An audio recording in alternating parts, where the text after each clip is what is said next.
mahasiswa lah. Merantau kan awalnya ke Jakarta merantau buat kuliah.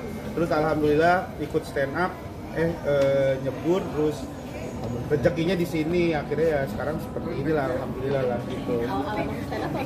Awal-awal masuk stand up tuh 2013 lah, kayak 2013 deh. Tapi awal-awal belajar maksudnya masuk komunitas 2013 tapi mulai coba stand up tuh 2011, cuman belum ngerti teorinya dulu. Gitu awal-awal. Bisa ikut menjadi stand up sendiri susah nggak sih jatuh bangunnya sendiri? Jadi stand up komedian susah lah karena awal-awal tuh kan kita harus berdiri sendiri gitu, terus saya nggak pernah ngalamin itu, terus nulis materi ternyata harus original gitu yang emang dari keresahan pribadi. Nah itu tuh awal-awal susah. Ditawarin untuk masuk komunitas aja kalau mau belajar stand up gitu. Itu Bang, lo bikin naskah itu bisa berapa Materi? jam? materi. Bisa lumayan nih, kayak ntar kan nih gue mau stand up fest nih di bulan bulan Agustus.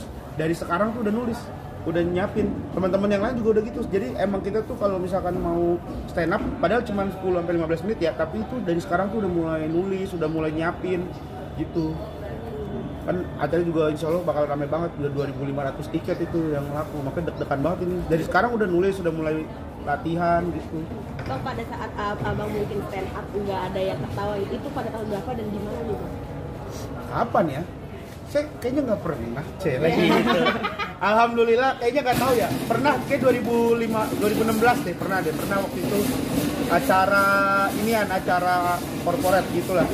Jadi salah nyiapin materi sih sebenarnya. Kirain acara anak muda, ternyata acaranya orang-orang ya bisa dibilang orang lebih tua lah gitu. Jadi kayak bapak-bapak gitu, ibu-ibu korporasi gitu. Makanya pas stand up wah kurang banget deh rasanya. Menyikapi itu gimana sih Bang? 5 menit kayak 2 hari kayak panjang banget 5 menit tuh kalau nggak ada yang ketawa tuh. Ya sikapinnya waktu itu ya minta maaf lah sama panitia, apalagi sih yang bisa kita lakukan.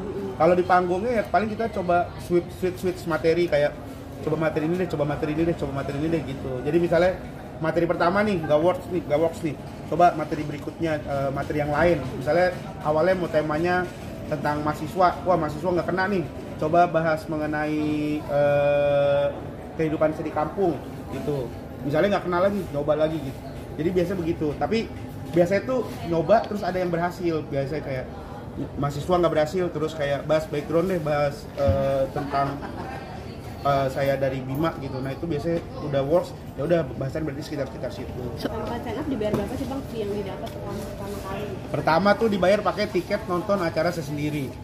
Jadi saya waktu itu diundang, jadi openernya Ernest sama Kemal di Trisakti, diundang stand up, terus dibayar, bayarannya apa nih? Nanti kita kasih tiket nonton acara itu. Jadi saya habis perform, terus dikasih tiket. Nah tiket itu buat nonton komik berikutnya lagi. Gitu. Itu dapat waktu itu 5 tiket. Satu tiket 50.000, lumayan lah hitungannya 250 ya. Tapi ternyata acaranya juga tidak rame-rame banget. Jadi sepertinya tidak laku tiketnya waktu itu. Jadi ya itu dibayar tiket nonton sendiri. Oke, Rigen, sempat kena mental nggak sih ketika apa yang lu sajikan tidak menarik ketawa orang banyak? Pastilah. Yang gue cerita tadi tuh yang tahun 2016 itu kan berdua tuh sama David Nurbianto, stand up, nggak lucu kan. Terus habis itu balik ke meja, balik ke backstage, terus panitia nyamperin ke si David karena David perform setelah itu. Oke. David perform, jadi dia ngomong ke panitia, si panitia ngomong ke si David, di samping David ada saya kan. Dia ngomong ke David, Bang David nanti stand up-nya jangan lama-lama ya, soalnya tadi yang pertama kayaknya agak gagal gitu. Terus saya langsung, waduh, kena mental langsung. Sempat kepikiran berapa lama setelah hari itu?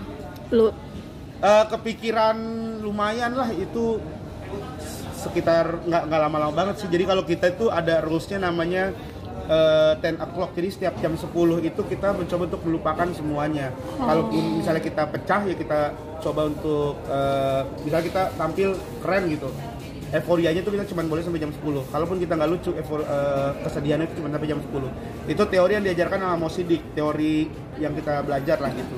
Jadi saya mencoba hal itu gitu, jadi kayak jam 10 berlarut dalam kesedihan gitu, tapi setelah itu ayo coba perbaiki apa sih yang salah kemarin.